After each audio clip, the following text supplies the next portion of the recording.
et bienvenue dans C'est Gourmand. Aujourd'hui, C'est Gourmand vous propose une nouvelle recette avec un nouvel invité. Salut Clément, comment ça va? Salut Anne, ça va très bien. Et toi? Je vais très bien également. Tu nous proposes une recette gourmande, une brioche des rois. Exactement, on va proposer notre brioche traditionnelle entre guillemets. Donc la brioche aux fruits confits, nous on la fait que autour des agrumes. Donc on travaille les agrumes confits de la maison Corsiglia. Donc dans cette brioche, on va mettre de la farine, du sel et du sucre. Ensuite ici, j'ai mélangé le lait. Donc là c'est du lait entier, des œufs entiers aussi. Et ce lait et ces œufs, on va y mettre dedans la levure. Ensuite, on trouvera ici le beurre et la pâte d'orange. Donc nous, on aime bien, j'aime pas trop parfumer la brioche à la fleur d'oranger, malgré qu'on a, on a des super eaux de fleur d'oranger. Moi, je préfère le fruit confit, mais en pâte. Donc la maison Corsiglia fait deux pâtes notamment, l'orange et le citron. Et la pâte d'orange confite, ça parfume vraiment bien la brioche, j'aime bien ça. Allez, c'est parti. On est parti. On commence. Ouais. Ok, alors on commence par mettre la farine, le sel et le sucre. Est-ce qu'on utilise une farine particulière Ah oui, nous on utilise deux farines particulières. En fait, c'est un mélange de T65 et de T45, donc farine de gruau, farine de force. On travaille nous aujourd'hui avec les moulins Céard, qui font une farine qui s'appelle Lupandissi. Donc ça, c'est leur T65. C'est un assemblage de blé provençaux. Et comme cette farine, elle n'est pas assez riche en gluten pour avoir un résultat satisfaisant pour la brioche, on rajoute de la farine de force, de chez eux aussi, mais donc de la T45. Et on va réactiver notre levure dans le mélange, ici, lait et œufs. Donc l'idéal, c'est d'avoir un mélange à température ambiante. Ok, pas besoin de le chauffer. Alors on ne le fait pas chauffer, surtout pas. Parce qu'en fait, contrairement aux idées reçues, oui, la levure se réactive un peu mieux dans un mélange tiède, sauf qu'une pâte à brioche, ça ne doit pas dépasser 25 degrés. Donc, la levure, on l'émiette. Ouais, exactement. Et on va juste mélanger. Donc, normalement, dans les recettes de pâte à brioche, vous allez voir s'il y a du lait et des œufs, que d'abord on met le lait, ensuite on incorpore les œufs petit à petit. Effectivement, c'est ce qu'on va faire, c'est-à-dire qu'on ne va pas tout verser d'un coup, on va mettre petit à petit, mais on peut très bien mélanger déjà toutes les matières liquides. Alors, on ne va pas pétrir de manière trop énergique au début, on y va tranquillement pour incorporer les éléments. Est-ce que tu dirais que c'est une recette qu'on peut refaire à la maison? Oui, c'est une recette. Alors ça c'est très facile parce que tu vois, il faut juste un batteur, voire pas de batteur. On peut la pétrir à la main. Par contre, si on pétrit à la main, ça va être plus lent. Si on pétrit à la main, on va mettre toute la farine sur la table. On va faire un puits au milieu. On va incorporer notre liquide. On va pétrir petit à petit et ensuite on viendra incorporer le beurre. Voilà, donc là, on va mettre une partie de nos œufs et du lait. Alors l'idée, si tu veux, c'est de ne pas noyer tout de suite ma farine. Mais par contre, ce qui est très important, c'est qu'il faut toujours qu'il y ait assez de liquide pour ne pas ce qu'on appelle brûler la farine. C'est-à-dire que si je mets trop peu de liquide et que je laisse tourner trop longtemps, ma farine, elle va commencer à colorer légèrement. Et en fait, on brûle notre farine. Donc là, après, j'aurai un mauvais résultat au développement de la brioche. Ça, c'est important de le savoir, mais selon le temps qu'il fait dehors et la température, la farine, elle va plus ou moins absorber. Donc, si je vois que ma pâte à brioche est trop sèche une fois que j'ai mis tout mon liquide, je peux rajouter un tout petit peu d'eau ou un tout petit peu d'œuf. Là, tu conseilles, on la laisse combien de temps dans le... Alors, on va la laisser tourner juste le temps qu'elle absorbe le liquide. Quand le liquide est absorbé, on arrête. Enfin, on arrête, on continue parce que si tu veux les étapes, on les enchaîne. On ne laisse pas reposer la pâte dans le robot. Là, j'ai une pâte qui est amalgamée. Tout mon liquide a été absorbé. Ça colle un peu, c'est normal. Donc là, on va continuer à pétrir et mettre le beurre petit à petit. Le beurre, on va vraiment le mettre petit à petit, la pâte d'orange aussi. Et c'est après qu'on va laisser pétrir un petit peu la pâte pour donner un petit peu plus de force à notre pâte à brioche. En fait, on fait tout le contraire de ce qu'on ferait avec une pâte, par exemple, brisée ou une pâte sucrée. Pâte brisée ou pâte sucrée, on travaille le moins possible pour ne pas avoir quelque chose d'élastique. Pâte à brioche, au contraire, on cherche l'élasticité. Pour le coup, nous, là, c'est... un beurre AOP, on travaille avec la coopérative des Traits. On ne prend pas un beurre de tourage, ça c'est vraiment un beurre d'incorporation. Plus on met un bon beurre, meilleur est le résultat. Voilà. Donc le beurre, tu vois, je l'ai déjà coupé en petits morceaux. Pareil, il n'est pas trop froid, mais attention, on n'est pas sur surtout pas beurre fondu. Là, on incorpore tout doucement et au milieu de l'incorporation du beurre et de la pâte d'orange, on va accélérer un petit peu et on va vraiment donner du corps à notre pâte à brioche. Alors, j'avais mélangé la pâte d'orange et le beurre. Pourquoi? Parce que on peut mettre les deux, un peu l'un, un peu l'autre. Là, il n'y a pas d'ordre vraiment pour incorporer. Si tu regardes notre brioche, elle commence à à bien se décoller des parois et à bien prendre du corps. Si on peut donner une indication pour les gens qui aimeraient refaire la brioche chez eux, on doit quand même pétrir pendant combien de temps à peu près? Et on va pétrir 8-10 minutes? ouais, 10 bonnes minutes, 10 bonnes minutes, facile hein, ouais. 10 bonnes minutes. Ok. Oui. Ça va dépendre aussi de la quantité parce que là j'ai j'ai 1 kg de pâte à brioche. Ok. D'accord, donc 1 kg de pâte à brioche. Alors faut bien retenir une chose. Dans un robot à la maison, la toute petite quantité de brioche, le 300-400 grammes, c'est le meilleur moyen de le rater. C'est-à-dire qu'il vaut mieux en faire toujours un peu trop. Parce que toutes ces pâtes pétries, quand on fait des trop petites quantités, c'est très très compliqué de mélanger au robot. Mais le 1 kg, 1,5 kg, c'est des bonnes quantités de brioche. Pour la brioche qu'on va faire, on a mis combien de farine? Là, on a mis 450 grammes de farine. D'accord, ok. Ouais, sur le kilo de pâte à brioche. Ok. Là, tu vois, j'ai accéléré. Donc, c'est un robot qui a globalement 10 vitesses. Et je me suis mis sur 6. Tu vois, ma brioche commence à bien se décoller. Ah oui. Par contre, si tu mets ta main sur la cuve, j'ai une cuve qui est froide. Ah oui. Si tu commences à sentir ta cuve chauffer, c'est que ta brioche elle commence à chauffer, on arrête. On arrête, ok. Ouais. Tu as certaines recettes de brioche, tu pourrais presque les bouler quasiment à la sortie de la cuve ou en laissant une petite demi-heure de repos. Pas celle-là, elle est assez collante, mais parce que on a mis quand même plus de matière grasse dans une brioche classique, il y a pas mal de lait, il y a plus de liquide. Tu vois là ma brioche, elle est bien, elle est nickel, mais si je voulais bouler, j'y arriverais pas, ça colle trop. D'accord. Donc ce qu'on va faire maintenant, c'est que on va la rassembler là sur le plan de travail. Je vais fariner un petit peu mon plan de travail. Voilà. Et je vais lui redonner quelques tours, tu vois, pour lui redonner un petit peu plus de corps. Elle est belle, hein? 2-3 rabats. Hop, hop. On a notre boule. Et ça, on va mettre dans un cul de poule. Ok. En farinant un petit peu pour pas qu'elle accroche au cul de poule. Un film. L'idéal, pour moi, c'est une nuit au frigo. On la met là. Et alors, très très important, on va la filmer, pas au contact. Parce que sinon ça va coller, on va juste la filmer comme ça. Et puis elle va devoir gonfler. Pour que voilà, lui laisser l'espace pour gonfler, mais la filmer pour éviter qu'elle croûte avec l'air ambiant. Alors, ça c'est notre pâte à brioche, donc qui a reposé environ 12 heures au frigo. Ok. Donc tu vois, plus rien à voir avec tout à l'heure. Hein, ça... Oui, bien plus dur. Donc maintenant, on va diviser la pâte. Donc ça veut dire faire des petits morceaux, environ 65 grammes. Il va nous falloir exactement 7 boules. On va utiliser ceci. Donc c'est une tourtière en aluminium. Okay. C'est là-dedans qu'on cuit nos brioches. Ce qui est super, c'est que c'est réutilisable. Le boulage, c'est pas compliqué. On se farine légèrement les mains. 2 techniques pour bouler. La première, c'est à l'italienne, entre guillemets. Tu vas mettre la boule dans ta main et tu vas la rabattre en la faisant tourner. Voilà, exactement. Ce qui va déjà donner, qui va préformer une boule.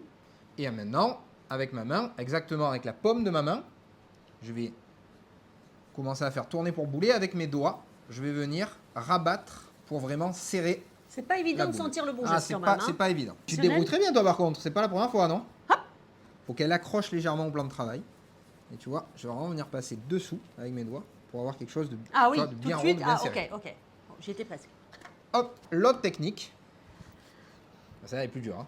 On la met direct sur le plan de travail, on attaque direct comme ça. Ah ouais, beaucoup plus dur. Ah, plus dur, c'est plus dur d'avoir une face plate sur le dessus sans pli pour avoir un bon résultat. C'est pas mal, hein? Pas mal du tout, là. Hein. Je la retouche pas, elle y va de suite. Après, allez, la dernière technique. Bah oui. Alors, à la maison, on va le couvrir d'un torchon. Très bien. Nous, on met une feuille guitare par-dessus. En fait, on va faire en sorte que, pareil, notre brioche, elle croûte pas, mais qu'elle ait le temps, enfin, la possibilité de développer. Et ça, on va le laisser pousser. À la maison, on couvre d'un linge et on va faire pousser environ 1h30, 2 heures à température ambiante. Le truc de on la colle à une source de chaleur et on la fait pousser, genre on la met sur le chauffage ou dans le four, c'est non. Non, c'est non, ça agresse la brioche, c'est pas il vaut mieux prendre son temps. Voilà. Et du coup, une fois qu'elle aura poussé, elle aura pris toute la place dans la tourtière. On va le voir parce qu'au doigt, là, tu vois, elle a beaucoup de résistance. Ah oui. Alors que quand elle aura poussé, on va pouvoir enfoncer son doigt. Alors, faut pas le faire, hein, mais on va voir qu'elle est vraiment très souple. Petit coup de dorure. Donc, la dorure, œuf entier. Ok. Et nous, on rajoute un tout petit peu de crème liquide. Donc, on va prendre grosso modo un œuf et on va mettre 5 à 10 grammes de crème liquide. En fait, ça va accentuer un peu la coloration, la crème liquide. Donc, c'est pas mal. Ok. Et on enfourne à 160 degrés. Ok. On n'agresse pas la brioche, on ne cuit pas ça à 190 ou 200. Sinon, on va avoir quelque chose de trop coloré dessus et de pas assez cuit à l'intérieur. Oui. Donc, 160 degrés. Pour une brioche comme ça, on va cuire 20 minutes. Dans un four de maison, chaleur tournante, le classique. La brioche est cuite, elle est magnifique. Merci. On va venir percer ici et mettre mais bien sûr. Un petit sujet. Le petit sujet. Alors nous, on met pas de fèves, on met que le petit sujet. Donc cette année... Qu'est-ce qu'on a choisi comme petit sujet cette année? Bricoleur, hein, tu vois. Cette année, c'est bricoleur. Donc le casque, le mètre, la scie, C'est marrant. la pince. Bah ouais, c'est sympa, carrément. On aime bien rigoler chez Oui, on Bricoleur. aime bien rigoler. Donc, et voilà, tu peux mettre la scie. Allez, je mets la scie. Voilà. Donc Oups. là, hop, on a planqué notre sujet, on est bon. Ce qu'on va faire, alors l'idéal c'est de le faire vraiment 10-15 minutes après la sortie du four quand la brioche est encore tiède. Ah, on va la oui. napper. Ok. Ça va servir à la protéger, ça va garder l'humidité de la brioche, elle va rester molleuse plus longtemps. Là, j'ai du nappage neutre. Donc D'accord. je te donnerai la recette. Ça, c'est nappage neutre, ça s'achète, nous on le fait maison. Mais on donnera la recette. Et on va venir napper la brioche sur tout le tour. Voilà, donc là, notre brioche est bien Magnifique. brillante. Ok. Et après, on va prendre le sucre. Voilà, et on va... Donc le geste, c'est ça, vraiment. On vient juste appliquer, coller le sucre. Sur toutes les. Sur tout le côté, ouais, Ok. exactement. C'est beau, hein. Ça prend forme, ça prend vie. Et on va la poser sur notre petite assiette. Et après, on décore. Allez, on passe à la décoration. Ce que je te propose, c'est qu'il y a un invité qui va venir nous rejoindre pour faire cette jolie décoration. Il y a un invité mystère. Bonjour Alexandre. Salut Anne, salut Clément. Ça va? Très très bien, je te remercie. Comment ça va? Approche-toi de nous. Alors Alexandre, tu nous as rejoint parce que c'est toi qui fabrique ces magnifiques fruits confits qu'on utilise dans cette belle brioche. Est-ce que tu peux nous parler de ces fruits confits et d'où viennent d'ailleurs ces agrumes? Ces agrumes, on va les sélectionner en Calabre, on va les sélectionner aussi dans la région de Valence en Espagne et on va faire un fruit confit, un confisage qui va durer quasiment 8 à 9 jours pour qu'on ait vraiment cette transparence. La clémentine que Clément est en train de couper, celle-ci je l'ai sélectionnée en Corse, en plaine orientale. Génial. Chez des paysans qui ont l'amour du métier et dont on valorise au maximum leur récolte. Clément, toi, qu'est-ce qui te plaît dans les fruits confits de la maison Corsiglia? Alors moi, j'aime deux choses dans les fruits confits de la maison Corsiglia. On est très peu sucré par rapport à des fruits confits traditionnels.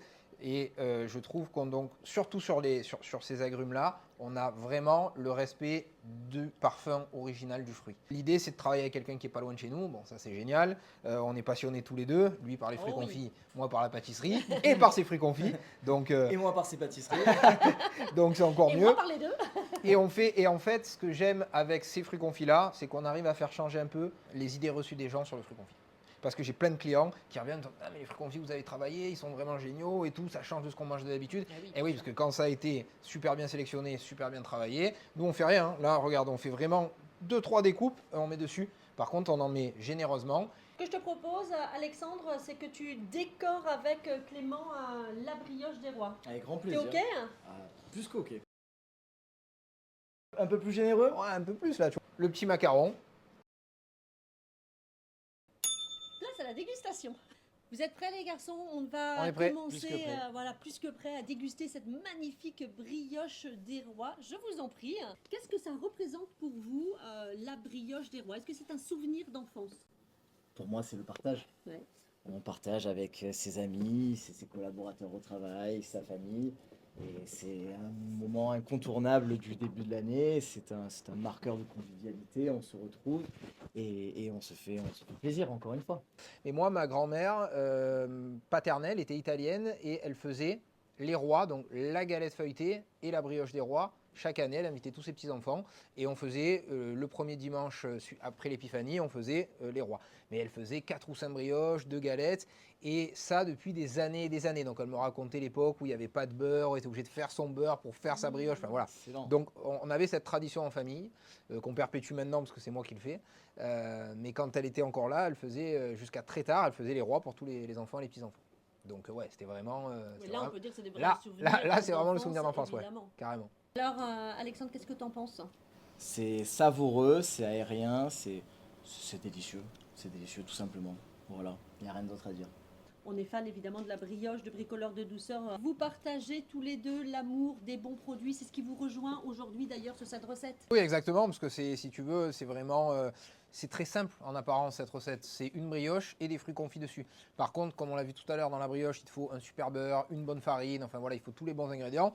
Et ce que tu mets dessus, pareil, il faut que ce soit les meilleurs ingrédients possibles. Ce que Clément ne dit pas aussi, c'est qu'il y a un savoir-faire là-dessus.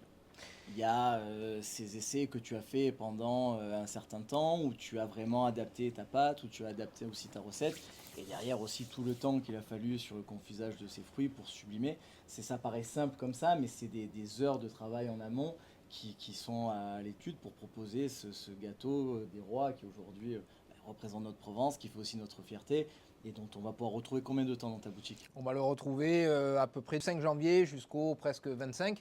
Et par contre, je rebondis sur ce que tu dis, c'est vrai. J'en ai raté quelques-unes, des brioches et des couronnes et tout. J'ai fait quelques gros ratés avant d'arriver à trouver la bonne recette de brioche. Et comme Ça tu nous dis, rassure, souvent c'est les recettes les plus simples en apparence qui sont les plus difficiles à mettre au point parce qu'on essaie vraiment d'arriver au résultat parfait. Vous voyez où dans 10 ans, les garçons, hein? Au même endroit, avec les mêmes personnes, en train de déguster un bon gâteau des rois. Clément? Bah, j'allais dire aux Bahamas, mais du coup, comme du coup j'ai plus le choix, moi aussi, je me vois ici autour de la table, On a en train de re-signé goûter la pour 10 ans. brioche. Merci beaucoup d'être venu aujourd'hui réaliser cette recette avec nous. On vous dit à très bientôt. C'était un À plaisir. très vite. Merci carrément. Anne pour l'invitation. Merci à nos équipes de C'est Gourmand et merci à notre fidèle partenaire Provence Froid de nous accueillir si chaleureusement. Et nous, on se retrouve très vite pour de nouvelles aventures gourmandes. Ciao, ciao.